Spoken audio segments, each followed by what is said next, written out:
afternoon, ladies and gentlemen, boys and girls. It's 2:30 on the 11th, isn't it? It's a fresh Wednesday, midweek. Hope you're all having a good midweek.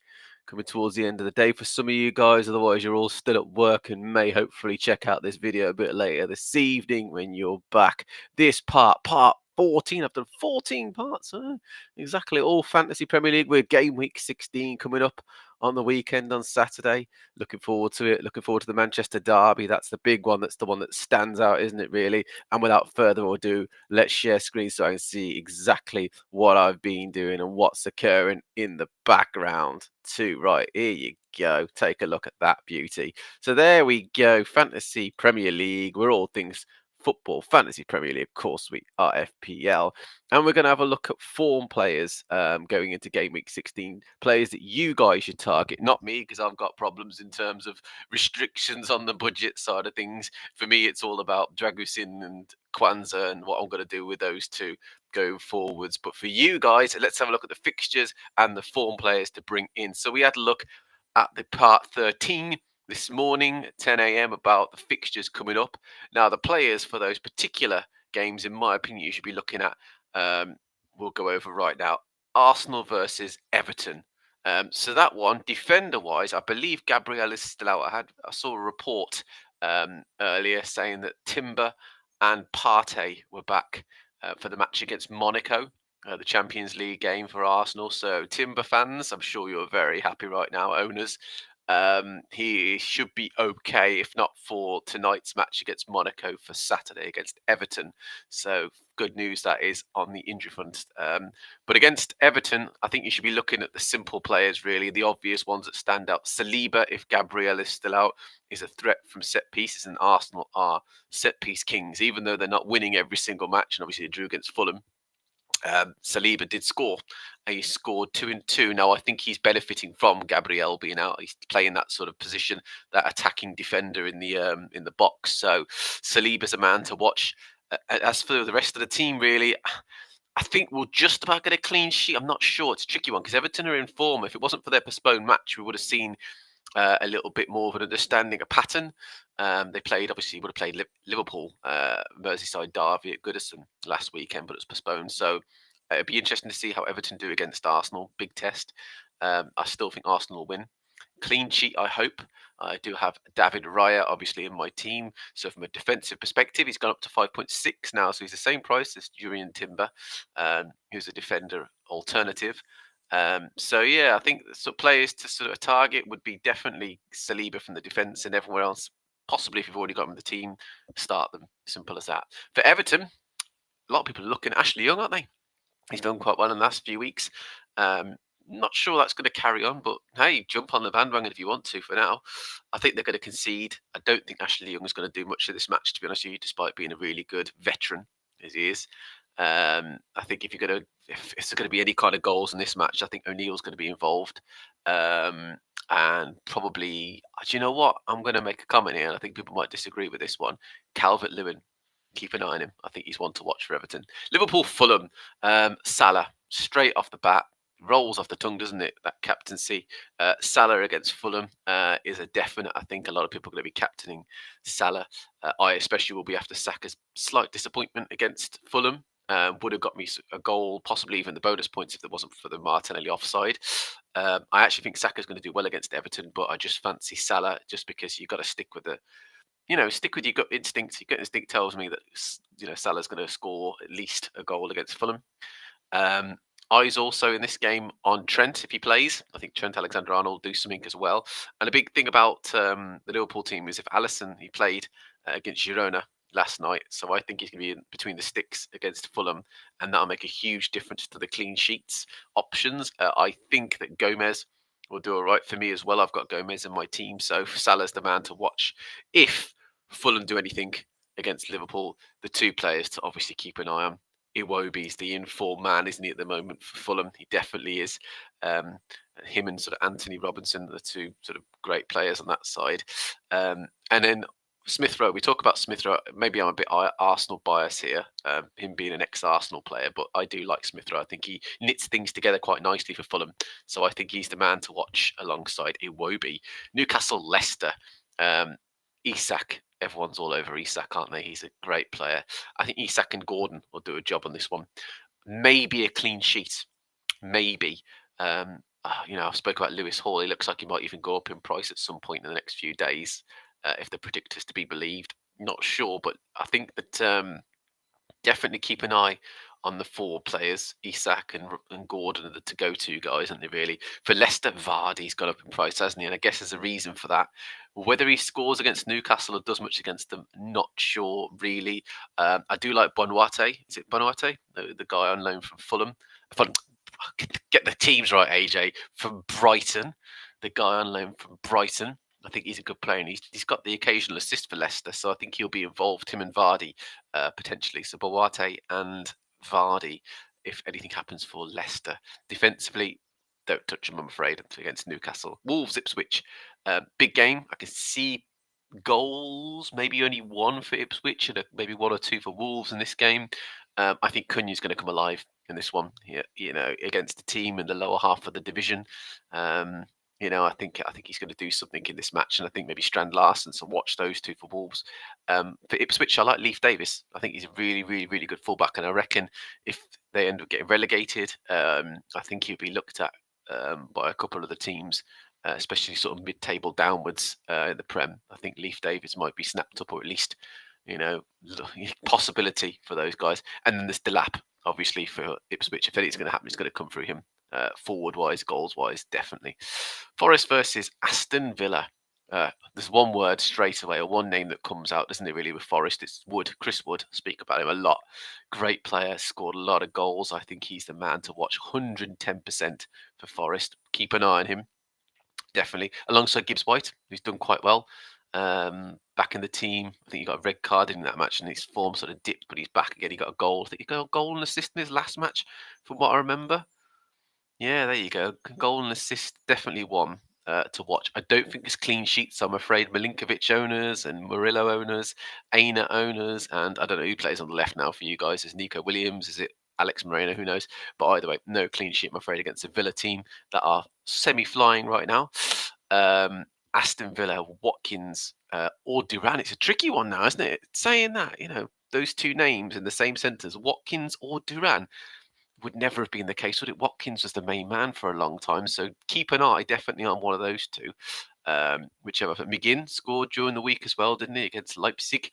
So definitely something to keep an eye on. McGinn maybe, and one of the two guys, Duran or Watkins, depending on who starts. Or even if Duran comes off the bench, Watkins might get a goal and Duran comes off and scores as well. You never know.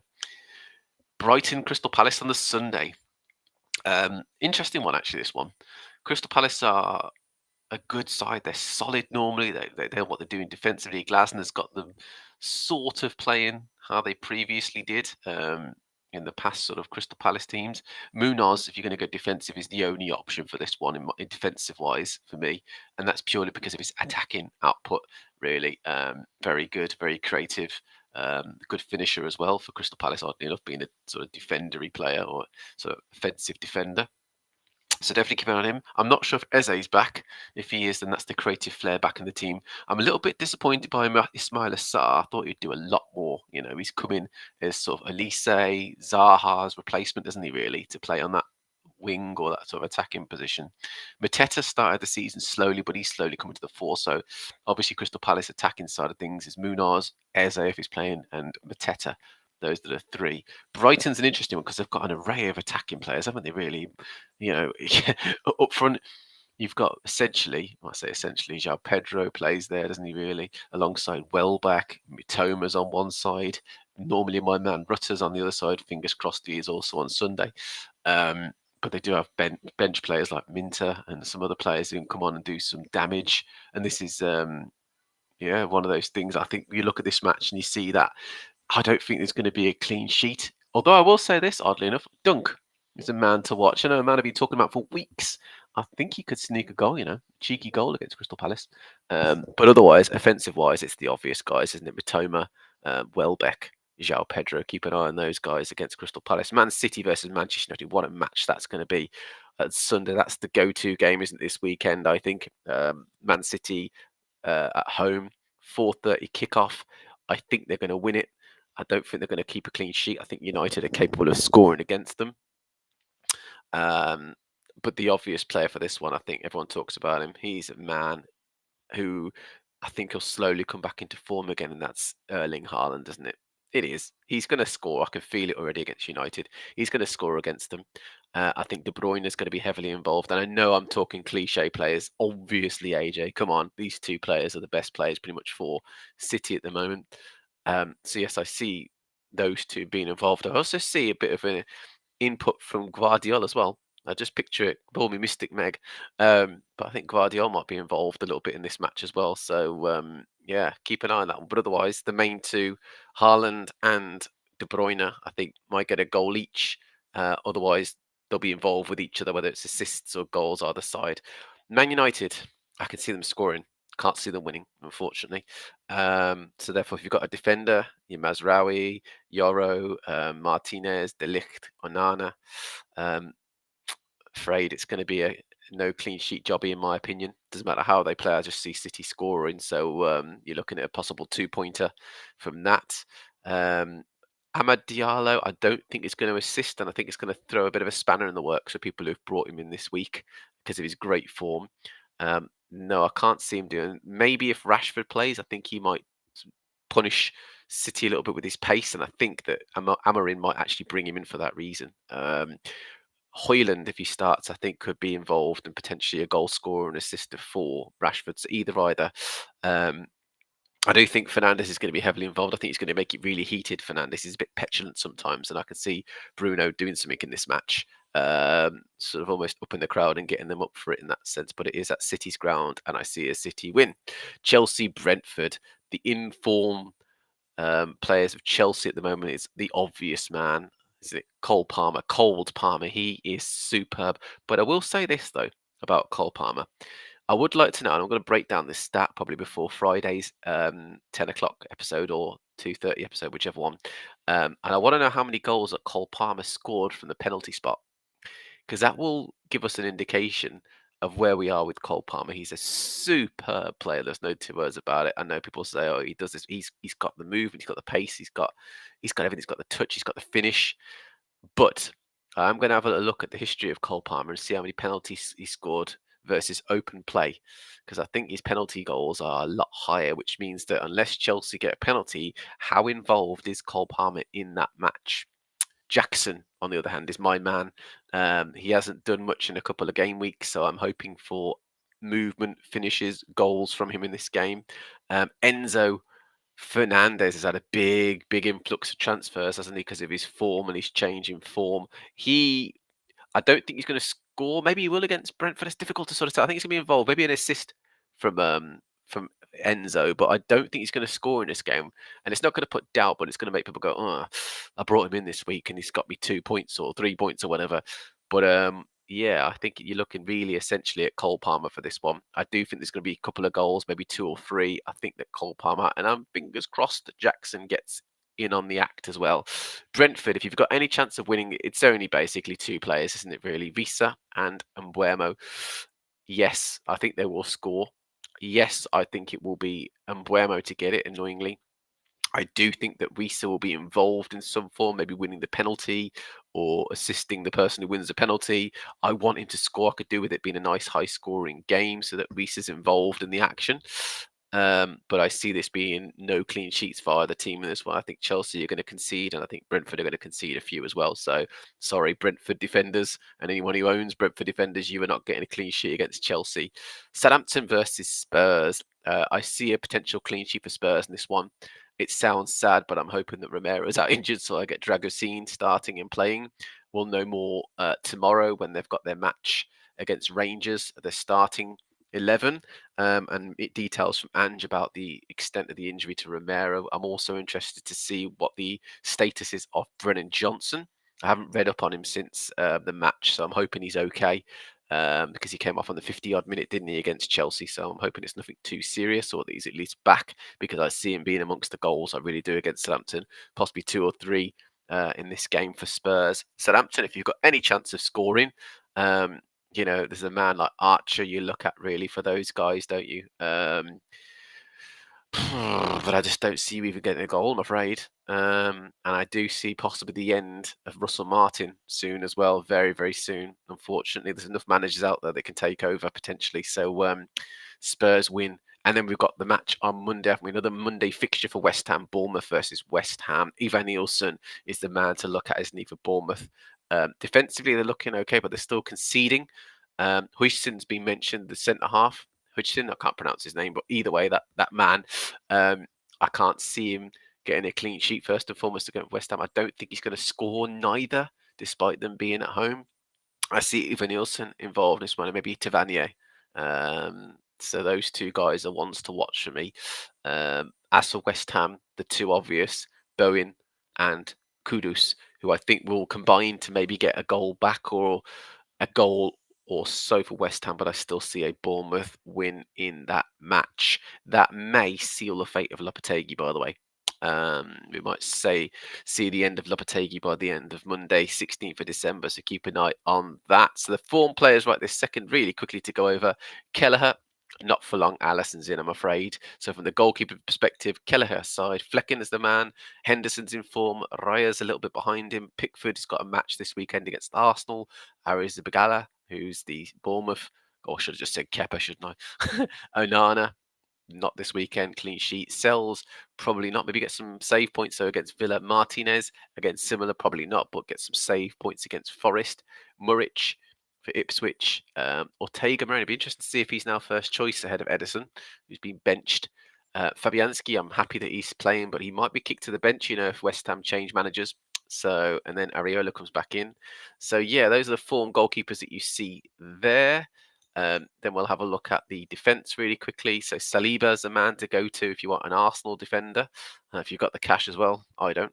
Young for Everton is another man, but his form might take a bit of a dip, I think, against Arsenal. Munoz, similar. He might do all right, actually. They've got an okay fixture against Ipswich, haven't they? So, not Ipswich, Crystal Palace against Brighton. He might do okay against those guys. Wan-Bissaka, Bournemouth, not sure, possibly. Timber, I think he'll do well against Everton and Mikalenko. So we can see a couple of Arsenal, a couple of Evertons in the top.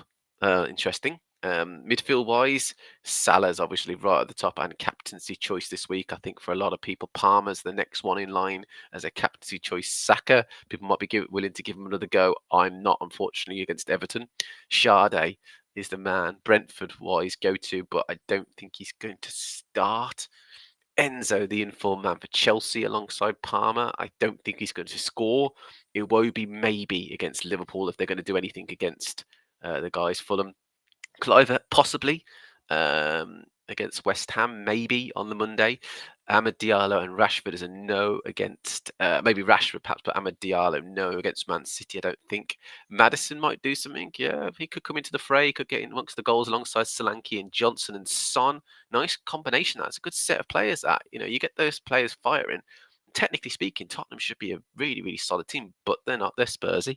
Mitoma, yes, I think he'll do well against Crystal Palace. Goal, maybe, or an assist. Bowen, I think, will do okay against Bournemouth. Another set of points on the board. Probably a goal for him. Bruno, if United are going to do, I think it's going to be through him or Fernandes, maybe Højlund, those three. Johnson, I think, will do well if he plays. He's not flagged as injured. So that is great news. I'm hoping that means that Ange has declared him fit for the game. Soucek, no, I probably don't think he's going to score. Despite the fact they've got Bournemouth, I don't think that's going to be a one this weekend. And Buemo for Brentford, we mentioned him. If Brentford are going to do anything against Chelsea, he is the man, I think, to be involved. Madueke's been in and out of the team, so I don't think so for Chelsea. Vardy, Newcastle, if they're going to do anything, I think Vardy, Leicester against Newcastle will be the man to go to. Watkins, he's got an okay fixture against Forest, but they are solid Forest, especially at home. So I think he might get a goal. Isak, yes, against Leicester. I think you're looking at a goal, maybe even an assist, but definitely a goal for him. João Pedro, I believe, will do something. He's got good form for Brighton. I think he's the go-to man, especially if there's a penalty. We talk a bit about Cole Palmer here, don't we, really? João Pedro, there's a penalty for Brighton. Yep, you're going to get a goal. Cunha, I think he'll do something against Ipswich definitely this weekend. Goal or an assist. definitely, or both maybe even. And Nicholas Jackson, fingers crossed, does something against Brentford because I have him in my team. This is the weekend's fixtures coming up. You guys probably already know. You can see it already on the fantasy. It's Arsenal, Everton, Liverpool, Fulham, Newcastle, Leicester, Wolverhampton, Ipswich, Nottingham Forest and Villa on the Saturday, Brighton and Crystal Palace, Manchester United and City at City's ground, Chelsea versus Brentford and Southampton versus Spurs on the Sunday, Bournemouth, West Ham on the Monday, and then there's only a couple of days turnaround between there and the Saturday again when we've got more fixtures in game week 17. These are the top 10 transfers in Enzo, Saliba, Isak, Palmer, Salah, Wood, Vardy, Timber, Munoz, and Kirkes. Interesting one at the end there, Kirkes. Players out: Smith Rowe, Haaland, not much out, but he's out. Lewis, could be a problem for me. Gabriel, Gvardiol, Watkins, Cunha, Welbeck, Konate, and Bruno. Interesting set of players in and out. Be interested to see if their price changes much from that.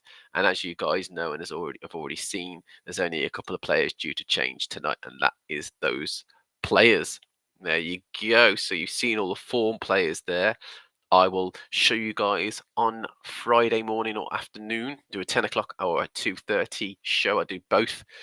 My team that I plan to pick and anything we should change, really, any potential transfers. Now, Thursday, tomorrow is a big day for me because Man United play, as do Tottenham, and I'll know more about their team really then. So, in terms of the injuries, whether I'm forced to keep or get rid of Dragusin, that is the big question because I cannot be with just two defenders. Currently, right now, Gomez will be playing, as will Colwell, all being well against Brentford.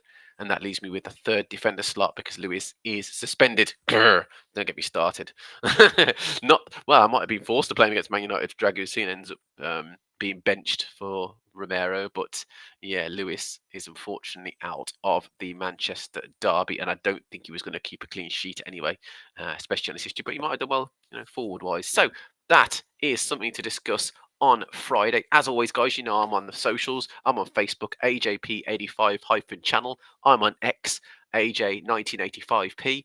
I'm on Twitch, which is one of the live stream sources, A_J_P_8_5. And I'm obviously on YouTube, which is where the video goes afterwards. It's AJ Hardy 85. Check it out, guys. Like, subscribe, and follow, and we can be special friends. And comment. I haven't got many comments. I get the odd DM, but I don't get many comments. So comment on my posts, man. Give me your thoughts. Let's talk all things fantasy, FPL. Absolutely, we should. Otherwise, as always, ladies and gents, boys and girls, I will see you magical people on Friday at 10 o'clock, where we'll talk more about game week 16 and the team selection, transfer ideas and plans as well. And I'll be looking, more importantly, at those risers and ballers from the price drops and increases, because we need to keep an eye on what we've got, because we don't want to lose value. No, we do not. We're already working with the pennies at the moment, trying to bring in players. So scrimping and scrounging, that's what we're doing right this second. Otherwise, I'll see you guys on Friday. Have a great rest of the Wednesday. Have a great Thursday, and I'll see you on the big day on Friday.